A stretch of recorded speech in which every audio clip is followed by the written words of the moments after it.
Welcome, writers, readers, and friends to the Authors Talking Bookish podcast. I'm Donna Norman Carbone, author of All That Is Sacred. And I'm Hope Gibbs, author of Where the Grass Grows Blue.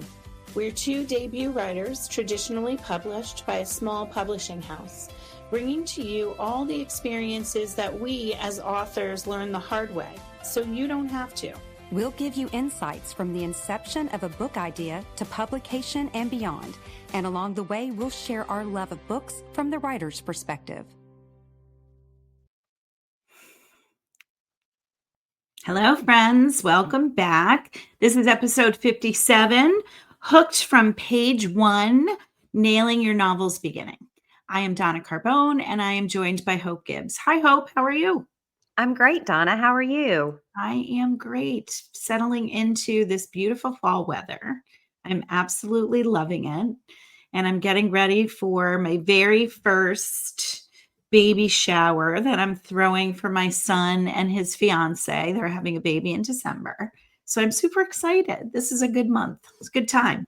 Very exciting. I'm a sucker for fall. And a few weeks ago, I posted something on our Instagram about your fall bucket list and, the watching the leaves change and going to a football game. And of course, pumpkin spice latte. I think you really do like pumpkin spice. I dive into everything pumpkin. Yeah. The crazy thing is I love pumpkins, but I don't want it in my coffee. I love a pumpkin pie. I love a pumpkin roll.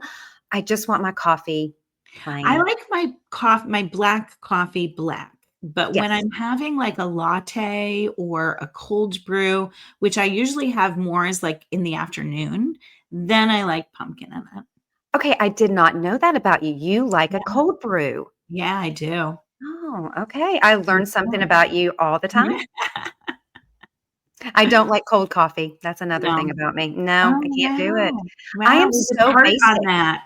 I am so basic. I just like hot coffee, black. I don't like tea. I don't like iced tea. I know that sounds crazy. I'm from the South, but if you put a bunch of fruit, sweet tea, if you put fruit juice in it, then I will drink it. Or if you do lemonade, I do like half and half. But I do too. Yeah. So we actually make it that way at my house. We do like one packet of lemonade, one packet of iced tea. Really? My grandmother, she used to love tea, and she used to do that sun tea back in the day. And I read an article not long ago that really is not, it can get very dangerous. It can grow bacteria. Yes. And I'm like, my grandmother did it all the time. So wow. Yeah, the things we learn. I know. So what are you reading these days? So you know how I love Nantucket. I love Ellen Hildebrand, and she has stopped writing women's fiction. She has a new book out that is more young adult, and I have not read that, but I wanted to go back to the island that I love so much. Yeah. And so I stumbled across this book called The Nantucket Restaurant by Pamela Kelly. And it's a coming back home scenario. The grandmother has died. She had this restaurant, and the granddaughters have to come back to Nantucket to work in the restaurant to get their inheritance. And you know me, I'm just a sucker for coming back home stories. But I love everything about Nantucket. And so my Kindle gave me the recommendation because, and I love that about my Kindle. It sees kind of what I like to read, and it gives me kind of those stories. And this was one of its suggestions. So I took it up. I have heard about Pamela Kelly. Is she a good writer? Yes. I'm not finished. I'm still very new into the book, but yeah, I'm a sucker for that. And I'm going to bring back this cover for those of you who are watching on YouTube. I love that. I love this cover. And Nantucket makes me happy. I hope to get back up there in the next couple of years. Yeah, I would love to go with you. I love Nantucket. We should do that. See, it's so close for you. Yeah. I just drive and then take a ferry from Hyannis. When I went to Nantucket, we flew. We did not take the ferry. So maybe I should try the ferry. Yeah, it's a lot of fun. So what about you? What are you reading? So I'm reading A Layer of Fine Dust, and it's by our very good friend, Barbara Conry, who actually will be on our show later on this season. Yes. It is her third book. It just came out October 6th, and it's doing very well. I haven't finished it yet. It is It's a story about old wounds, and old wounds that go unhealed often resurface when we least expect them to. And so it's centered on that. The thing that I love about it is that it's a women's fiction, but Mhm. it's told in the perspective of a husband whose wife has decided to become a surrogate for another couple. And Oh, so he's kind of tormented because something from his past comes up that it kind of throws a wrench in the whole thing. So, wow. Okay, yeah. that is not what I expected. So, Yeah. yeah, because I have it on my list to read because obviously you and I both adore Barbara, and I've read both of her first two books. Okay, I can't wait to read that. That's Yeah. didn't expect the The male POV. yeah, I didn't Yeah. expect that. So, yeah. It's really good. She does a great job with the male voice. Well, of course And she's gonna do a she's great job. just so talented. She's so Yeah. talented. Yeah. So, Yeah. well, I can't wait for that episode, and that's coming up at the very end of the year. Yeah, December. So we'll Wow. see Barbara in December, and she'll Uh, talk all about it. okay, well, let's talk about what we're here for today. What Sure. what what is this episode all about? So, Hooked from Page One is about hooking your reader from the very first page.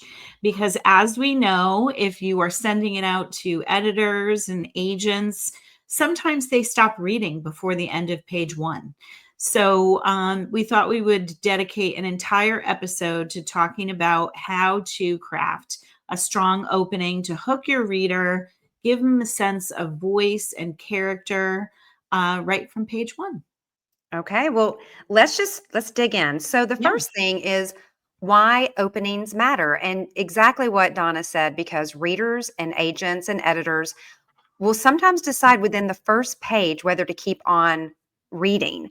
And we had a very interesting guest not long ago who discussed this, and he said that he Mm. can tell within the almost like the first paragraph if Yeah. he's going to keep going. Yeah. And so we were just so taken by that. So we wanted to talk about it. Um, the opening sets the tone, the genre, and the expectations immediately. And a strong opening has a higher chance of engagement and being Yeah. memorable.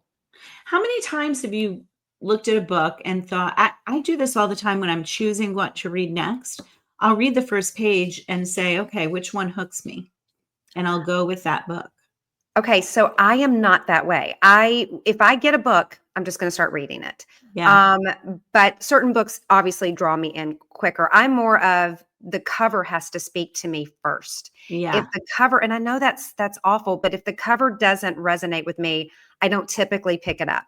But if I pick up a book, I'm not one of those do not finish. I'm not that kind of a person. Yeah. But certain books, and we're going to talk about it at the end because we're both going to talk about some of the most memorable openings. Certain books definitely stand out. Yeah. Yeah. And I think a strong hook just keeps you reading, Absolutely. wanting And more. yeah, so let's talk about some key elements of a strong opening. Do you want to start, Donna? Sure. I think the first thing is a strong, compelling first line that grabs your reader's attention immediately. And I can't wait to share some of our favorites. Also, including a good sense of the main character and Mhm, what the main characters, what's at stake in this story, what the conflict is, um, setting the tone mhm.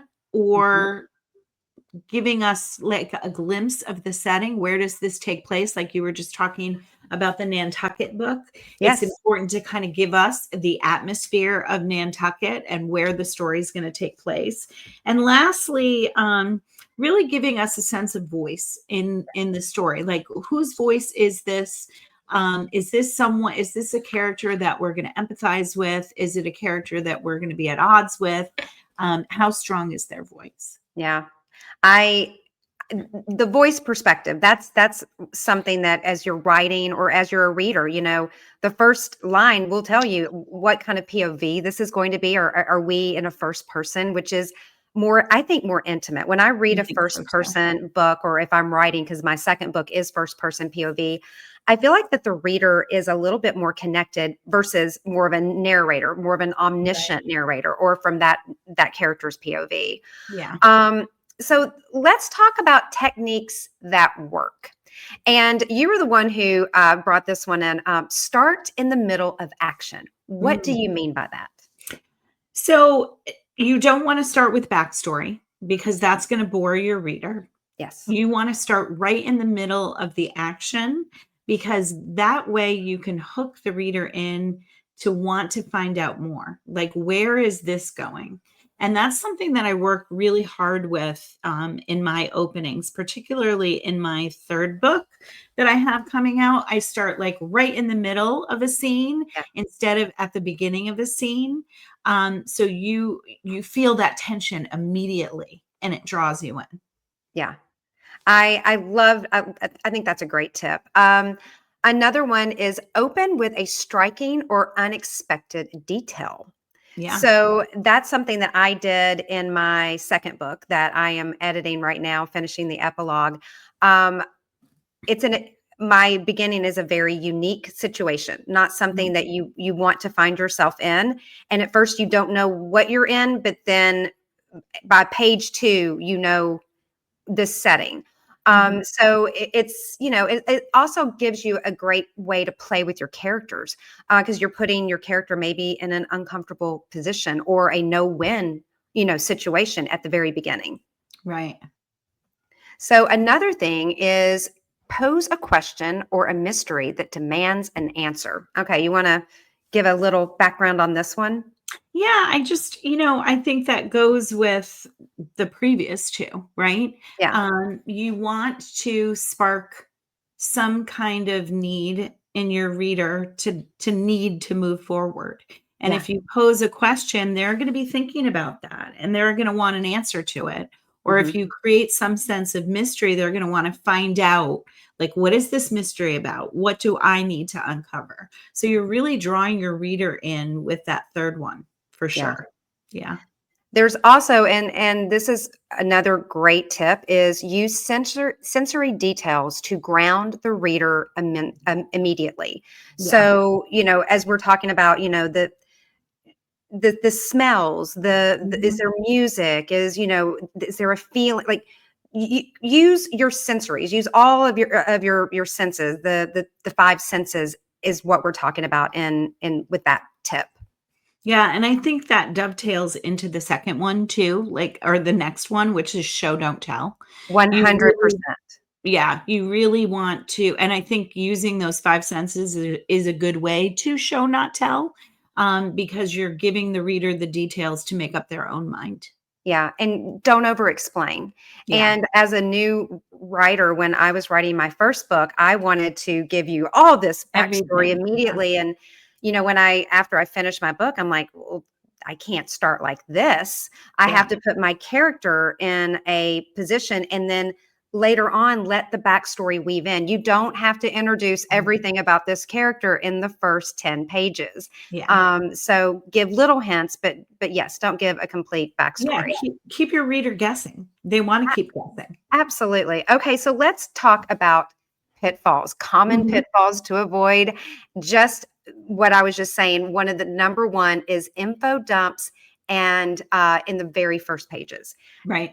I made that mistake, I said, with the first one. And with the second one, I knew better. But don't bog down your reader with so much details that they don't have a story. They just have backstory. Yeah. Yeah. Also, not opening with generic openings, which is kind of the antithesis of starting in the middle of something. Like, don't start at the beginning of a scene, like waking up from a dream or waking up in the morning. I remember that was the mistake that I made with my very first book that still is on the shelf.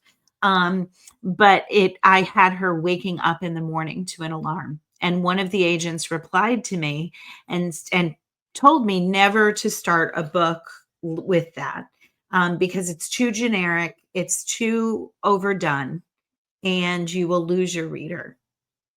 Wow, that is very good advice. Yeah, it was. And then another, and this kind of goes back to the beginning of with the info dump, is overly complex world building before you can ground the reader. So, especially if this is, like a fantasy, or, you're establishing a completely, maybe a sci-fi, you have to lay it down step by step. Don't just give it all to them at once. You need that emotion. Books, to me, at least for me, I read about characters. That's why I read. I want to know about what motivates them. And sometimes, yes, the setting is very important, but if there's too much, I start zoning out.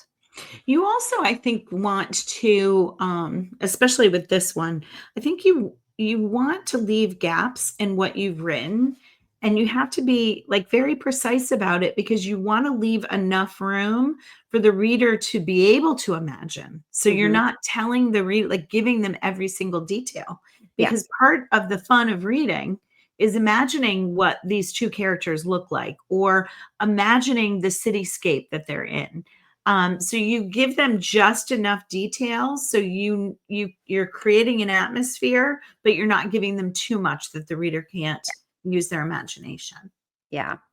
Okay, so let's go to the next one: practical strategies for writers. This is an interesting concept. Write multiple openings, experiment with different entry points. Have you done this yourself? I actually, when I wrote All That Is Sacred, I did that because I wasn't sure what voice I wanted to write that in. If I wanted first person POV, second person POV. And sometimes I'll do this with my writers too. I'll have them do an opening to a story and then write it in another POV and another POV. Just to kind of, I don't know, I feel like there's a point where where you feel and you hear and you read what is the right voice. Good. That is a good point. Another thing is ask, does my opening make a reader want to ask what happens next? And that's the key. That first page, you want to have some kind of a hook where they're like, oh, well, I'll keep flipping. I want to know, how is this character going to get out of this? Or who is this character? Because it doesn't always have to be, an inciting incident that happens, but you want to make it where they want to keep turning the page. Right. It's kind of like chapter endings too. Like you never want to end a chapter at the end of something. You always kind of want to leave them hanging a little bit at the end of a chapter, so they open the first chapter. Like how many times have you read a book where you're like, okay, I'm going to stop reading now, but then you get to the end of the chapter and you're like, oh no, I can't stop reading. I have to find out what happens next. Yeah. That's a good point. This is also a good idea. Share with beta readers and pay attention to where they get hooked. And you've done this a lot. I have been one of your beta readers, and you have questions and whatnot. How have you used beta readers to determine if you're on the right track at the beginning? I think by asking them the right questions. I do ask them if at any point they zoned out, to let me know where those areas are. Whether it's in the middle of the manuscript or the beginning, but particularly asking questions about, at what point did you get super hooked? Oh, that is a good idea. And finally, revise the opening last. Once you know your story, you can start crafting it for the best starting point. And I'm doing that currently. I have finished my book, and I have gone back and I have rewritten and really just focus the most on those first 10 pages. And you've read it twice now. Yeah. And so just, and I think that that's a great idea. There was a big difference from the first time to the second time. Both were really good, but I could tell immediately the second time was much tighter. Yeah. And so I love that advice of finish your book and then go back in, because now you know what you have. Right. And this is one of the things I learned the hard way, because I wrote All That Is Sacred. I rewrote the first chapter like 3 times. I sent it to the editor at Red Adept, and she sent it back to me and she said, you're not starting in the right place. We need you to write a brand new first chapter. And so by default, I learned how useful that could be, Mhm. because at that time I had finished the entire story. I'd never gone back and rewritten chapter 1 after I finished the whole book. I cleaned it up a little bit, but I didn't completely rewrite it. So I took little nuggets from throughout the book and kind of put them in chapter 1. So people, as they were reading, they could go back to a hint that they'd been given in chapter 1. I love that. So, why don't we switch gears a little bit, which we had talked Sure. about at the top of the show, of our favorite openings, or it doesn't necessarily have to be our favorites, but openings that really spoke to us, or, or some of them are actually very famous. So, Yeah. Donna, why don't you go first? Here are some of yours. So when I did this, I use an exercise with my AP composition class where I have them read and analyze opening sentences to movies, I mean, to books. So some of these are directly from the ones that we do, just to analyze, like, how hooked are they? What kind of sentence structure are they using? What details are they using? Are they showing, not telling? So these were a few of mine. Kristen Hanna from The Nightingale, which I know a lot of our viewers have read. If you have learned anything in this long, if I have learned anything in this long life of mine, it is this. In love, we find out who we want to be, and in war, we find out who we are. Yeah. And so right there, she opens up like the two major themes of her novel in just the first sentence. And she has the reader asking the question Mhm. and wanting to know, is that true? Is that true? Do we find out who we want to be in love and who we are in war? And that's what we're going to learn through this book. Yeah. And what's another one? Because I love this, because you love Mrs. Dalloway. Why I don't you read do. that opening? You love that. And I'm going to read that book. You have to read that book. It's so good. Mrs. Dalloway said she would buy the flowers herself. And I think this one kind of begs the question, like, why herself? Like, who is she? Why would somebody else be buying her flowers? What is she buying flowers for? Why are flowers and how are flowers significant to the story? And who is Mrs. Dalloway? Yeah. Love that. And why don't you tell the other ones you have? Okay. So I have Imagine a Ruin So Strange, It Must Never Have Happened. This is one of my favorite books by Barbara Kingsolver, The Poisonwood Bible. And it just, I think it kind of begs the question, like, what's so strange about this ruin? Yeah. And what didn't happen or shouldn't have happened? The next one is The Kite Runner from Khalid Hosseini. I probably botched his name. I became what I am at the age of 12 on a frigid, overcast day in the winter of 1975. And so we know that the main character goes on quite the journey where it concerns friendship and loyalty.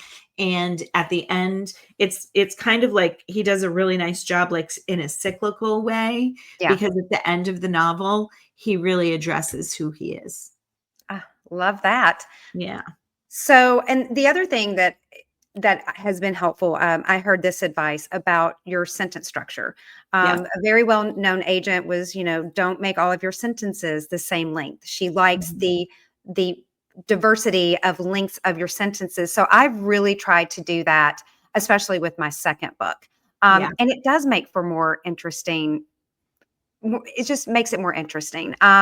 So for me, I chose this opening line of all this happened more or less. And this is from Slaughterhouse-Five. And it's such a small sentence, but immediately you're like, what does that even mean? It happened more or less. Is this narrator, are they truthful, or so that one I thought was a very catchy one. Of course, Moby Dick, the beginning, I think that's probably, would you not think Call Me Ishmael? Do you think that that's one of the most famous opening lines in all of literature? I think it's got to be. I think it's got to be. I mean, you hear that sentence and you know exactly where it came from.